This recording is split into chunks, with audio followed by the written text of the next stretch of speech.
Assalamualaikum warahmatullahi wabarakatuh. Selamat datang di video pembelajaran prakarya kelas 7.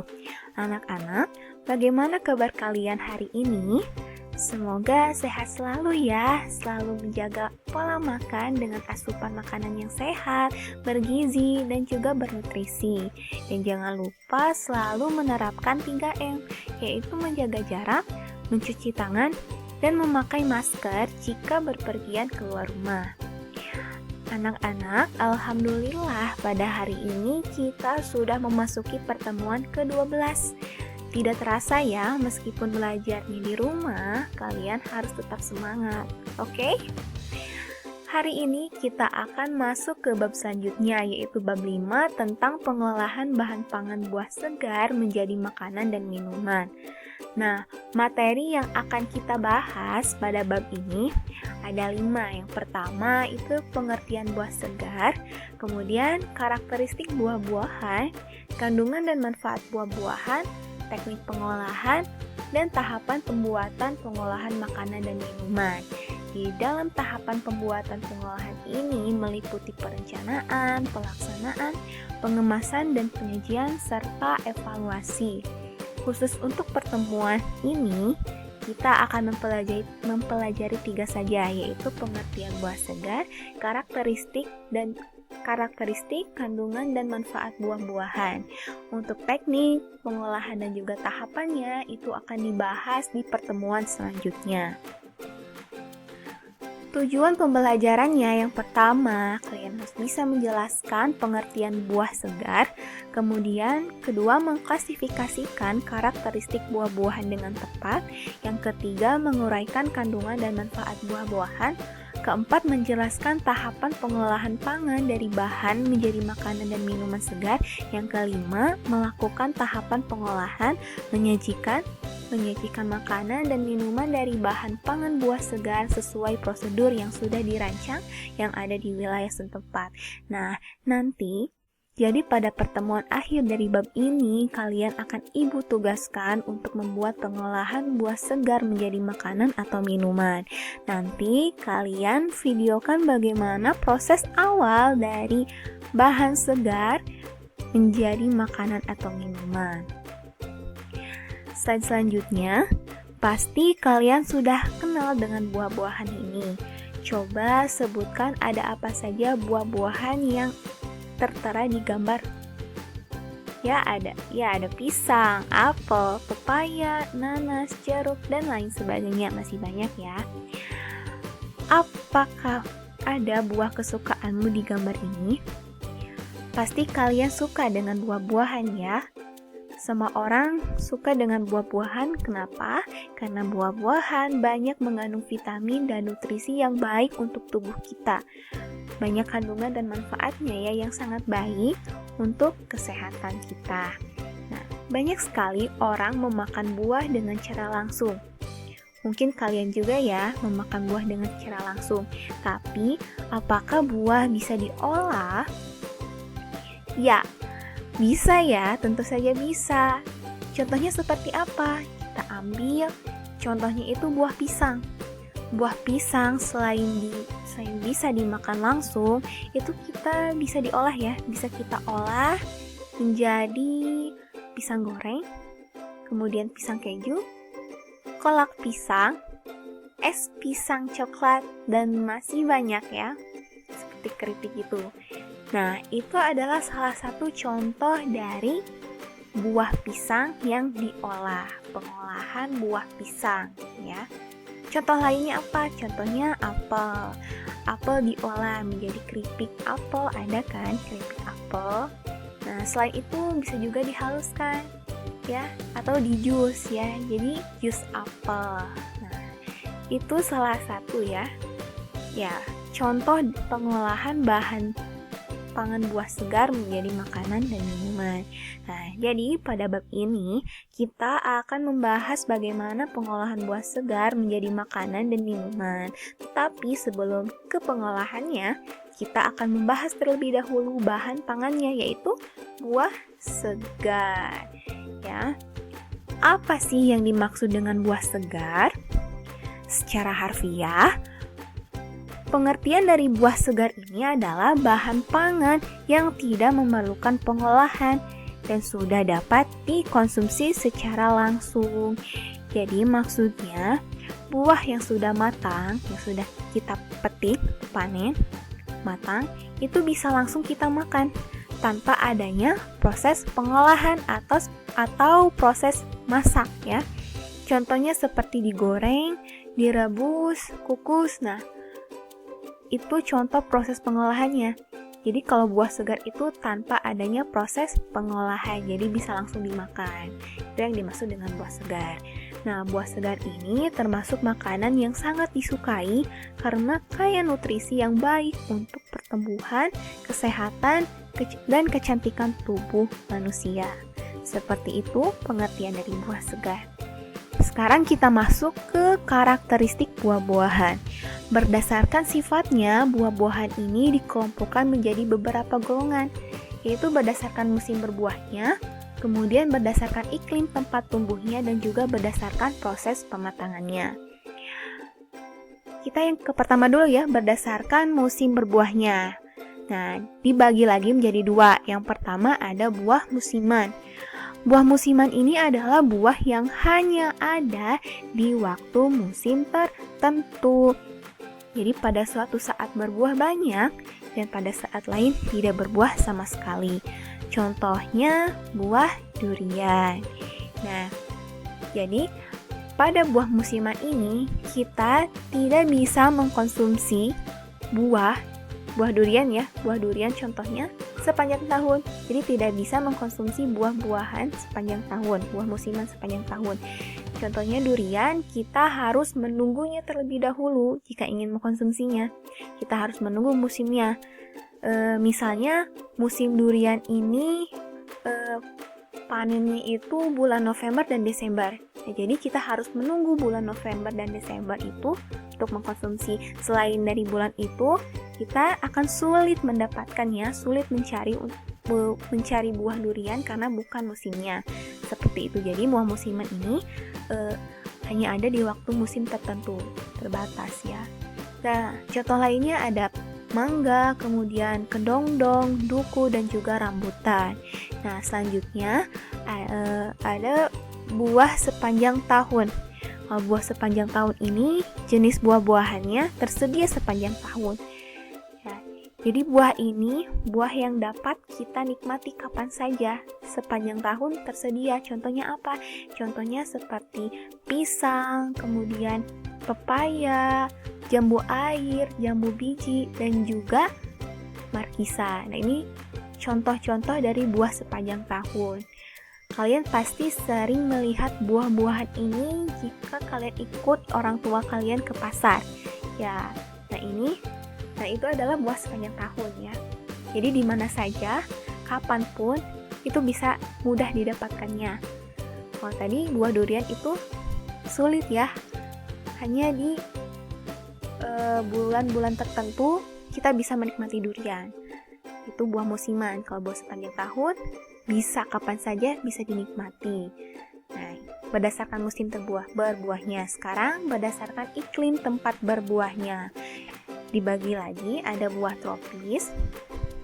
Buah tropis adalah buah-buahan dari tanaman yang tumbuh di iklim panas atau tropis dengan suhu udara sekitar 25 derajat Celcius atau lebih. Cocok ya di Indonesia. Contohnya pisang, pepaya, nanas, mangga, rambutan, dan durian. Jadi suhu udaranya itu hangat ya, 25 derajat Celcius ke atas. Nah, ini cocok untuk buah-buahan tropis. Nah, ya contohnya pisang. Nah, sekarang buah subtropis. Buah subtropis ini adalah buah dari tanaman yang tumbuh di iklim sedang atau di daerah yang mempunyai suhu udara maksimum 22 derajat Celcius. Nah, ini maksimum berarti batasnya itu 22 derajat Celcius. 22 derajat Celcius ke bawah berarti ya. Suhu udaranya dingin. Kalau tadi kan 25 derajat Celcius atau lebih, jadi 25 derajat Celcius ke atas, itu suhu udaranya hangat. Kalau yang buah subtropis itu suhunya dingin ya, 22 derajat Celcius ke bawah. Contohnya apa saja? Contohnya ada apel, jeruk, stroberi, anggur, dan lain sebagainya. Jadi kalian tidak akan menemukan pohon jeruk di pantai. Nah, itu tidak cocok. Kenapa? Karena nanti jeruk itu tidak akan tumbuh. Karena jeruk tumbuh di suhu udaranya dingin ya, suhu udaranya dingin 22 derajat Celcius ke bawah, seperti itu. Ini berdasarkan iklim tempat berbuahnya. Sekarang berdasarkan proses pematangannya. Nah, dibagi lagi menjadi dua. Yang pertama ada buah klimateri. Nah, buah klimaterik ini adalah buah yang setelah dipanen dapat menjadi matang hingga terjadi pembusukan. Nah, proses pematangan buah dalam fase klimaterik ini ditandai dengan adanya perubahan warna, perubahan tekstur, dan juga bau buah. Contohnya pisang. Bisa dilihat dari gambar, pisang tersebut pada saat dipanen itu belum matang, belum sepenuhnya matang. Nah, pada saat didiamkan ini nantinya akan mengalami proses pematangan. Nah, ditandai dengan perubahan warna ya, kemudian tekstur juga. Makin kesini warnanya makin gelap. Dari awalnya panen itu hijau, kemudian mengalami proses pematangan, warnanya menjadi dari hijau menjadi kuning kehijauan, kemudian kuning keemasan, kemudian hitam. Nah, itu mengalami pembusukan. Jadi buah klimaterik ini buah yang mengalami proses pematangan. Dari panen, proses pematangan, kemudian pembusukan. Contoh lainnya apa selain pisang? Ada alpukat, mangga, pepaya, jambu biji, apel, dan lainnya. Kalau alpukat itu pasti kalian sering ya.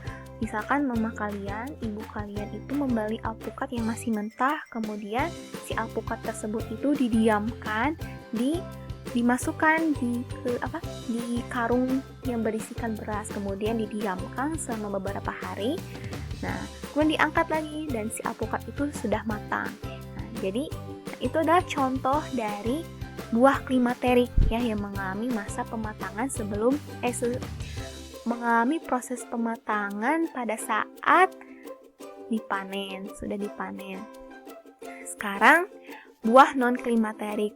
Non itu artinya tidak ya. Jadi buah non klimaterik ini buah yang setelah dipanen tidak akan mengalami proses pematangan, tetapi langsung ke arah pembusukan. Jadi dari panen itu langsung ke pembusukan, tidak ada proses pematangan. Yang contohnya ini buah apa? Buah rambutan. Ini buah rambutan mentah itu,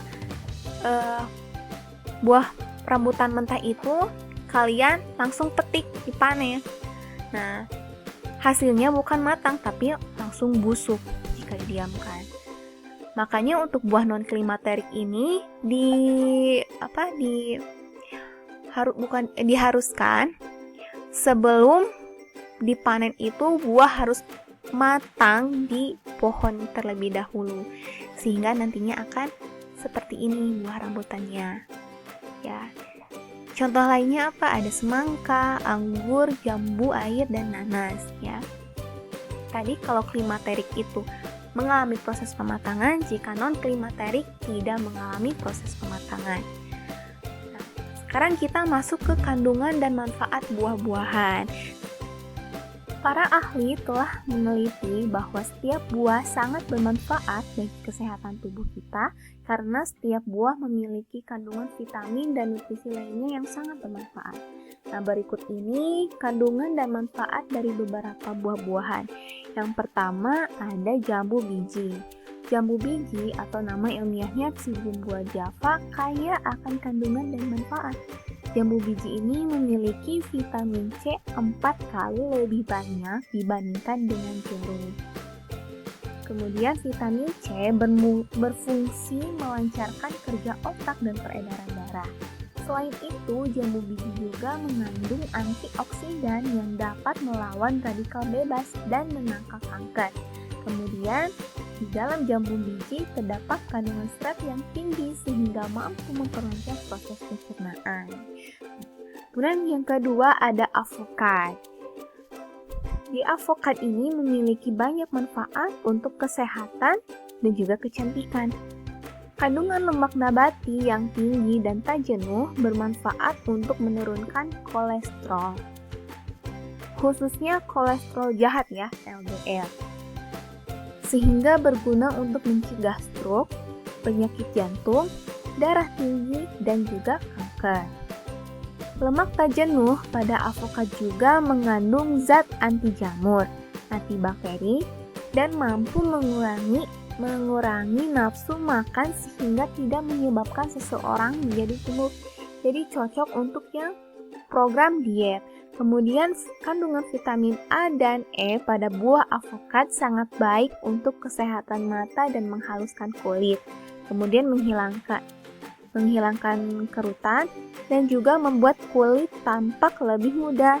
Jadi untuk para remaja nih, kalian sebentar lagi kan remaja. Jika kalian ingin cantik kemudian cakep-cakep itu, ibu sarankan untuk memperbanyak memakan buah avokat ya, avokat. Karena ia bagus untuk kesehatan dan juga kecantikan seperti itu. Kemudian yang ketiga ada pepaya. Pepaya, nama ilmiahnya Carica papaya ini tumbuh sepanjang tahun dan kaya akan kandungan gizi yang bermanfaat bagi tubuh. Sangat bermanfaat untuk melancarkan pencernaan. Nah, pepaya ini memiliki kadar potasium, vitamin C yang tinggi, vitamin A yang sangat baik untuk mencegah penyakit flu, pilek, dan sangat bermanfaat untuk melancarkan pencernaan. Nah, kemudian pepaya juga dapat meningkatkan sistem kekebalan tubuh karena memiliki kandungan antioksidan seperti flavonoid, folat, dan asam pantotena. Jadi bagus ya kalian yang pilek nih, flu, pilek. Nah, yang susah buang air besar juga disarankan untuk memperbanyak konsumsi pepaya.